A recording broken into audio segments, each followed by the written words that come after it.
ሆስፒታል ነው ያለሽ ወይስ ወጣሽ? ሆስፒታል ሆስፒታል ነኝ።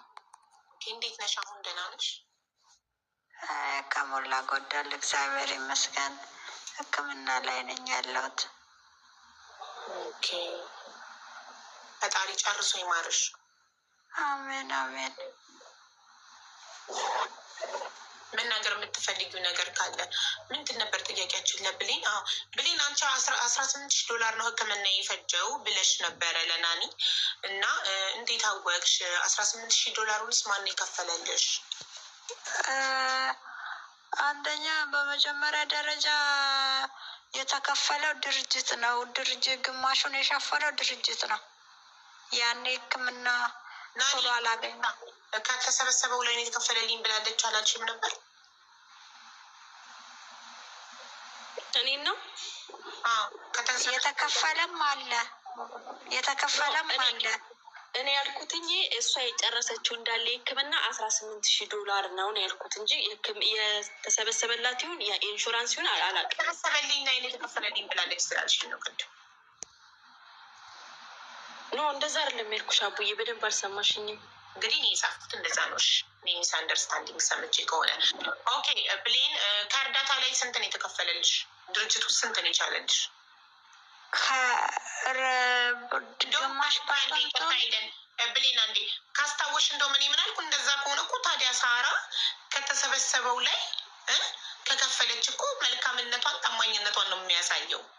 ከተሰበሰበው ከፈለች ወይስ እንደዛ አንቺ ጨርሳ እንዴ ከተሰበሰበው ላይ እያለች ነው ብሌን እንዲ እንደዛ ከሆነ እኮ ይሄ ሳራ የተሰበሰበው ሙሉ ለብሌን አወጣችሁ ማለት ነው። እንደዛ ከሆነ ደግሞ ብሌን ቤተሰቧ ናት፣ ዘመዷ ናት።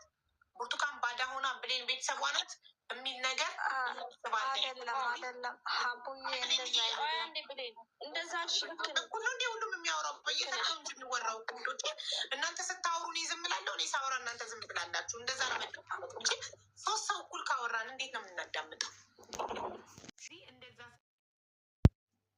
ሲያንቺ ብሌን $18,000 ነው የፈጀው ህክምና ይብላለች። ያ ደግሞ ከተሰበሰበልኝ ላይ ተከፈለልኝ እያለች ነው የምታወራው። እንደዛ ከሆነ እኮ ለሳራ ታማኝነቷን ነው የሚያሳየው። ከገባውን ሙሉ ለብሌን አጠፋችሁ ማለት ነው። ግን እዚህ ጋር ደግሞ ምን አይነት ጥያቄ ይመጣብናል? ለምን ብሌን ተመረጠች? ለምን ለብሌን ብቻ ከቨር ተደረገ? ብርቱካንስ ብሌን ዘመድ ሆነት እንዴ ለሳራ ምን ሆናት የሚል ነገር ያጠራጠራል ብዬ አልኩኝ እኔ።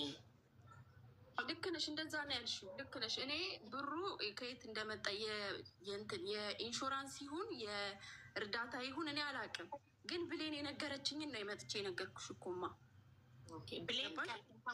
አንቺ እንደዛ ስትኝ እያወራሽ አንቺ ከእርዳታው ላይ ነው የተከፈለልኝ አላለችኝ?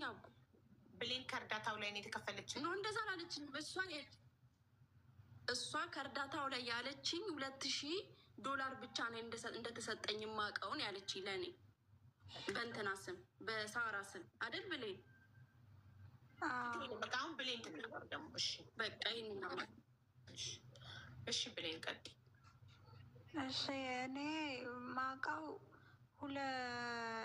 መጀመሪያ ጊዜ የታመምኩታይም ህክምና ቶሎ አላገኘውም ነበረ።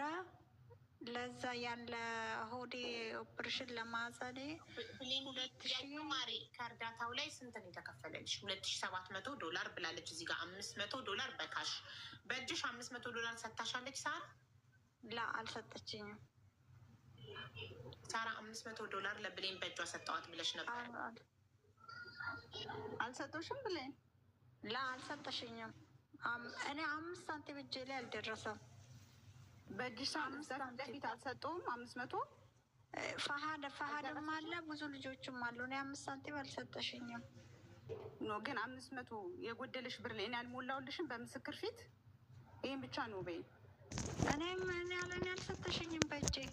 እኔ አልሰጠሽኝም። 5 ሳንቲም አልሰጠሽኝም። በእጅሽ አይደለም $500 በእጅ እዛ ላሉት ጎሎ እኔ አልሰጠውም በምስክር እዛ ፊት ለፊትሽ ክፍል ውስጥ ሳርዬ ቅድም በእጇ ሰጠኋት ነው ያልሽው። አልሰጠችም። ለስፋ በእጅ ቀጥታ ሳይሆን ክፍል ውስጥ ናት። ጎሏል ብር አልሰጠችኝም ካለች ስልሽ ኃላፊነቱን እኔ እወስዳለሁ ብለሽ እኮ አመጣለሁ ምስክር። እዛ ሰዓት ስሰጥ የነበረው በእጅ ለማን እንደሰጠው ያ ሰው ለእሱ የሰጠውት ሰው አለ። ያ ምስክር ያንቺ ወዳጅ ቢሆንስ በሌ የተባለውን ብሎ የእሷ ጓደኞች ናቸው ይታወቃሉ።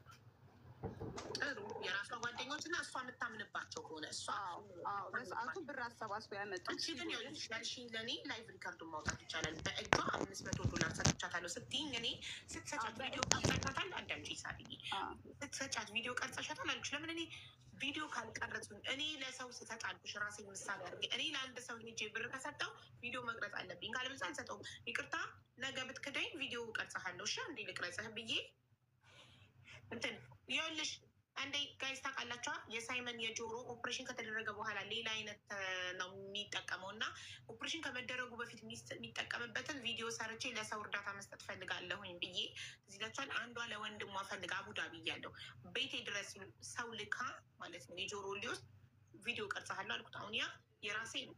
አልሰጠችኝ ብለው ቢክዱ ምን አገባኝ አይደለም። የራሴ ነው፣ ንብረቴ ነው፣ በገንዘቤ የገዛሁት ነው ለልጄ ልጄ እሱን ከመጠቀም የተሻለ ሁኔታ ላይ ስላለ ለመስጠት ነው። ቤቴ ልጁ ለመውሰድ ሲመጣ ቪዲዮ እየቀረጽኩ ነው የሰጠሁት። ቪዲዮ ቀርጸሃለሁ ያንን ልፖስቶ አይደለም ለራሴ ላስቀምጠው። እስከዛሬ ድረስ ቪዲዮ አለ። አሁን ልጅቷ አልደረሰኝም የጆሮ ሀቢባ ሰጥሻለሁ ያልሽኝ እኮ ልጁ አላመጣልኝም ብትለኝ ራሷ የላከችው ሰው ሆኖ ቢክዳት ድንገት እኔ ቪዲዮን ይኸው ሳስረክበው ብዬ ለልጅቷ መስጠት እችላለሁ ቪዲዮን። ገባችሁ? ስለዚህ ምንም ነገር የራስሽም ንብረት ቢሆን አይደለም የህዝብ ብር የራሴም ንብረት ቢሆን ለሰው ስሰጥ ቪዲዮ መቅረጽ አለብኝ። ያ ሰው አደ ኢንድ ኦፍ ደ ዴይ አልተሰጠኝም ቢል ይኸው የሰጠውበት ብዬ ማውጣት እችላለሁ። እንደዛ ብዬ ቪዲዮ ብዬ ስጠይቃት አይ እኔ ኃላፊነቱን ወስዳለሁ አለች። ቪዲዮ መቅረጽ ውድ ነው ለሰው ስንሰጥ። እንደዚህ ትላለች ብዬ ስላልገመትኩ ነው። ምክንያቱም በካሽ በእጅ ስሰጥ ጓደኞቿም አሉ። ከዛ አመስግነዋል እኮ ከብርቱካን ብር ላይ አንስቼ ነው የሰጠሁት ምናምን ብዬ ግሩፕ ላይ ስላሳወቁ አመስግነዋል። ግን እኔ ከእሷ እንደዚህ አልጠበቁ ማለት አትሰጠኝም እንጃ። ግን ችግር የለውም። እዛ ሰዓት በእጇ ማለት ካሽ ነው የሰጡት። በእጇ እንደዚህ በእጇ ላይ ሳይሆን ፊት ለፊት ጎሏቸው ስለነበረ $500 ሞላሁላቸው። ይኸውልሽ ካሽ በእጇ ሰጥቻታለሁ የሚለው ቃል በእጇ ከምትይ ለሰው ሰጥቼላታለሁ እና በእጇ ፊት ለፊቷ ነው እዛው ስለሆነ ያኔ በእጅ ነው የሰጠሁት። ምሽ በባንክ ምናምን እንደሌላው በእጅ ነው ያየች ከሆነ እሺ ብሌን እያየች ነው። እያዳመጡ ነው። ማን ነው ሰውየው? አንቺ እንዳትናገሪ ሳራ። የሰጠሽላት ሰው ስም ቆይ ብሌን። አቤት። ለሰው ስትሰጥ በእጇ አይደለም የሰጠዋት ብላለች። አሁን ቅድም እኔ በእጇ ስላለችኝ እዚህ ጋር የመዘገብኩት ለብሌን በእጇ ሰጥቻታለሁ ካሽ $500 ስለሆነ የመዘገብኩት ሰው። አንቺ ደግሞ በእጅ ያልሰጠሽኝም ስትይ አሁን አዎ በእጇ አይደለም ለሰው ነው የሰጠውላት እያለች ነው። በእጅሽ ያልኩትኝ መጀመሪያ በእጇ ስላለች ነው። አሁን በእጇ አይደለም ለሰው ነው የሰጠው ለብላለች። ለሰው ሰጥታልሻለች አንቺ አይንሽ እያየ $500 እኔ በጊዜ ስለታመምኩ ነው የሰጠውን ሲባል ሰምቻለሁ፣ ግን አላየውም፣ አላስታውስም። ለእነው አደጋ ላይ ነው ያለሁት። እኔ ደሜ እየፈሰሰ ነው። ማስታውሰው ነገር ምንም ነገር የለም። ኦኬ። በእጄ ግን የተሰጠኝ ገንዘብ ምንም ነገር የለም እስካሁን። እኔ ገንዘብ በእጄ ነክቼም አይቼምም አላውቅም። ምንድን ነው የምትጽፉት? የወንዶች መቼ ነው ቤት የሚከፈተው? ፍትህ ለወንዶች። ኧረ እባክህ የወንዶች ጉዳይ የሚባል 3 ፍሬ ሴታ ሴት ወንዶች ከፍተው ሺቲ ለብሰው ቤት ያማሉ። ለማማት አለ የወንዶች ቤት። የእኛ የሴቶች ቤት ግን እየረዳን ነው፣ ችግር እየፈታን ነው።